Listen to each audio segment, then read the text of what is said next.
Dengan contoh ini kalian boleh bilang mengalah ternyata memang bukan berarti kalah. Pada akhirnya kan tetap yang menang Rasulullah. Orang ini kan terus jadi masuk Islam.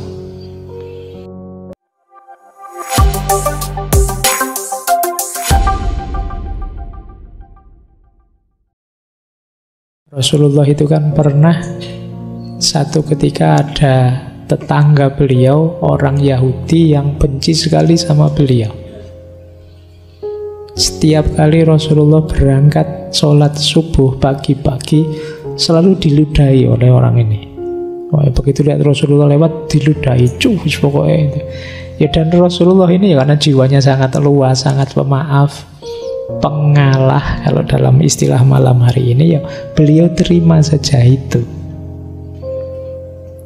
Nah, pada akhirnya satu ketika setelah berhari-hari seperti ini terus, tiba-tiba satu pagi ketika Rasulullah berangkat ke masjid, tidak ada yang meludahi. Malah heran Rasulullah, loh ini mana ludahnya yang tiap hari datang. Akhirnya beliau tanya pada orang di situ, ini mana orang ini yang biasa meludahi saya? Oh, beliau Rasulullah sedang sakit, makanya tidak sempat meludah. Ya kalau sakit masih nyempet-nyempetin meludah ya kebangetan. Nah, begitu tahu sakit, Rasulullah terus dengan kebesaran hati beliau, sifat pemaaf dan pengalah beliau, ya terus didatangi orang ini. Dan orang ini betapa tersentuh hatinya karena ternyata engkau yang orang tiap hari aku ludahi adalah orang pertama yang menjengukku waktu sakit.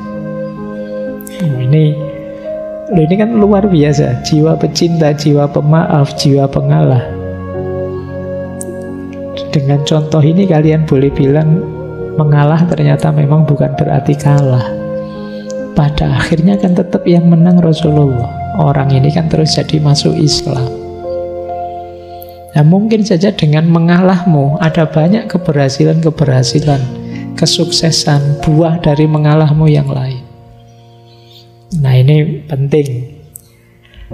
Ya, memaafkan itu kan nilai yang mulia. Di situ saya tulis, memaafkan itu membahagiakan, meskipun berat. Yang pertama apa? Dengan kita memaafkan, itu mengurangi kegelisahan kita, mengurangi kegelapan hati kita. Orang yang tidak memaafkan itu kan orang yang dendam. Orang yang dendam itu ya orang yang gelisah, tidak nyaman. Jadi kalau bisa ya kamu buang saja beban itu. Ngapain diam-diam kamu membebani dirimu dengan dosanya orang lain kalau itu dosa. Jadi kurangi dengan cara memaafkan. Kurangi juga dengan cara mengalah tadi. Yo, dengan kita memaafkan kan nanti mengurangi rasa marah, mencegah perilaku tidak terkontrol. Kadang-kadang kan kita itu karena saya disakiti, saya harus balas menyakiti. Sana juga begitu loh, saya disakiti, balas-balasan, tidak ada akhirnya nantinya. Hidup kita dan waktu kita habis sia-sia hanya untuk balas-balasan. Dan jangan lupa memaafkan juga menumbuhkan kebanggaan diri. Bisa memaafkan itu kan bangga kita. Ternyata aku ini lumayan dah, ya tidak mulia-mulia amat, tapi ya lumayan bisa memaafkan. Itu kan kebanggaan diri sudah. Jadi ya latihan memaafkan ini bagian dari jiwa pengalah tadi. Lanjut. Nah, ini yang sering disebut orang.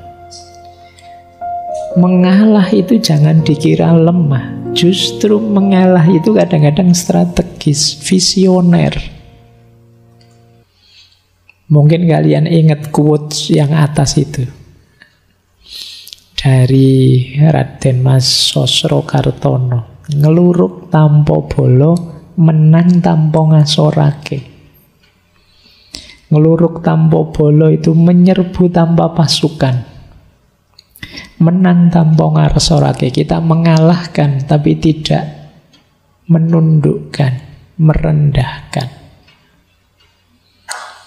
Ini strategi untuk bisa begini antara lain apa? Mengalah.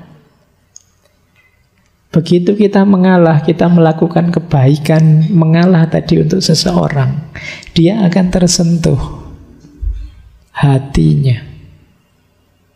Sehingga dia balas, ingin membahagiakan kita, ingin memberi kita sesuatu. Ya nama lain dia tunduk akhirnya pada kita. Itu kan kita semacam menyerbu dia tanpa pasukan. Pasukan kita ya kebaikan hati tadi. Antara lain mengalah. Jadi tidak usah putus asa dengan kebaikan, lakukan terus pada siapapun. Pada akhirnya orang yang kita beri kebaikan itu ya akan takluk pada kita. Seperti orang yang diserbu pasukan. Padahal itu tidak ada pasukannya apa-apa. Hanya pasukan kebaikan. Itulah ngeluruk tanpa bolo. Manusia itu selama masih manusia, kalau dia diberi kebaikan terus, tidak mungkin tidak tersentuh hatinya. Sejahat apapun dia, ya kayak di film-film itu kan kadang penjahatnya ragu-ragu karena tokohnya sangat baik lakonnya. Itu nama lain dari ngeluruk tanpa bolo. Dan menang tanpa ngasorake. Tidak membuat malu yang lain. Ya dengan jalan mengalah tadi.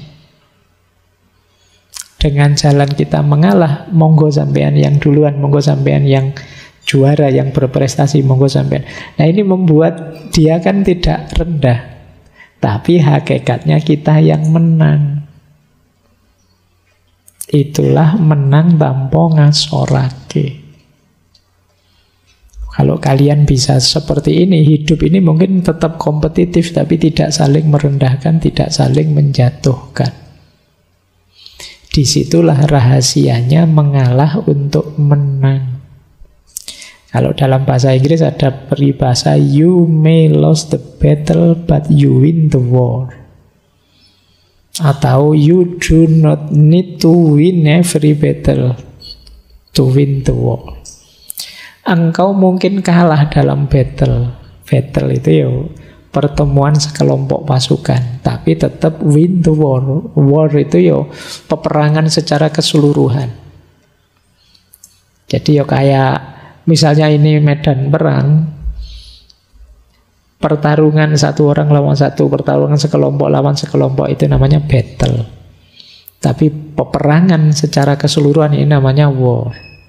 Tidak apa-apa ada 1-2 kalah, tapi akhirnya kan menang di war-nya. Ya kayak kalian kalau main game-game apa itu loh kan ada yang kadang ada kalahnya, kadang tidak apa-apa sih dalam rangka menang secara keseluruhan. Persis kayak kalian kalau main catur. Kadang-kadang tidak apa-apa wis, kudanya dikorbankan, bentengnya dikorbankan, prajuritnya dikorbankan, asalkan nanti kita menang. Itu lost the battle but win the war. Kalah battle-nya tapi menang war-nya. Tidak apa-apalah sekarang IP saya rendah jadi lulusnya biasa-biasa, kamu cum laude, di sisi ini saya kalah. Tapi dalam hidup yang sebenarnya nanti, wah saya sukses luar biasa jadi pengusaha konglomerat, kamu cuma pegawai saya misalnya. Nah itu lost the battle tapi win the war. Nah ini jadi kadang-kadang mengalah itu bisa dijadikan strategi. Di banyak kisah-kisah perang, ya nanti kalian bolehlah baca-baca strateginya Sun Tzu atau Three Kingdom dan lain sebagainya. Banyak strategi-strategi ini dipakai. Diumpankan ini biar kalah, kemudian di strategi yang di sini sengaja ngalah biar yang secara umum menang dan lain sebagainya.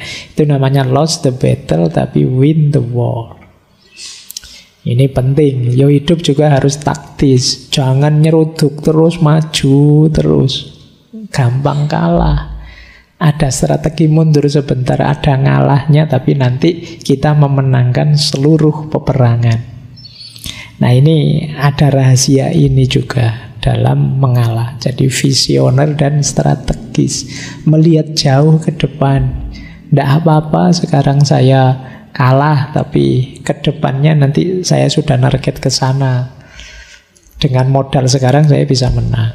Nah, ini namanya lost the battle tapi win the war.